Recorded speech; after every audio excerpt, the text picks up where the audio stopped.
Hi! இன்னைக்கு chicken biryani எப்படி பண்ணுறதுன்னு பார்க்கலாமா? ஒரு குக்கரில் 4 டேபிள் ஸ்பூன் எண்ணெய், 2 டேபிள் ஸ்பூன் அளவுக்கு கீ ஆட் பண்ணிக்கலாம். பட்டை, லவங்கம் அதோட ஃப்ரெண்ட்ஸ் எல்லாத்தையும் ஆட் பண்ணி 2 பெரிய வெங்காயம் ஆட் பண்ணிக்கலாம். நல்லா வணங்கின உடனே 4, 5 பச்சை மிளகாய் ஆட் பண்ணிக்கலாம். கொஞ்சம் இந்த அளவுக்கு வணங்கினா போதும். அடுத்து இஞ்சி பூண்டு பேஸ்ட் ஒரு 2 டேபிள் ஸ்பூன் ஆட் பண்ணி நல்லா கிளறி விட்டுறலாம்.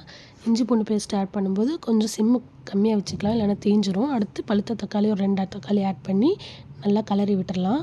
அடுத்து சில்லி பவுடர் 2 ஸ்பூன் ஆட் பண்ணிக்கலாம். ஒரு ஸ்பூன் அளவுக்கு சிக்கன் பிரியாணி மசாலா ஆட் பண்ணிடலாம். அடுத்து புதினா, கொத்தமல்லி ஆட் பண்ணி தயிர் ஒரு கப் அளவுக்கு ஆட் பண்ணி நல்லா கிளறி விட்டுறலாம். ஒரு 2 நிமிஷம் நல்லா வேகட்டும். அடுத்து சிக்கன் ஆட் பண்ணிவிட்டு மீடியம் ஃப்ளேமில் வச்சு ஒரு 5 நிமிஷம் சிக்கன் மசாலையே நல்லா வேகட்டும்.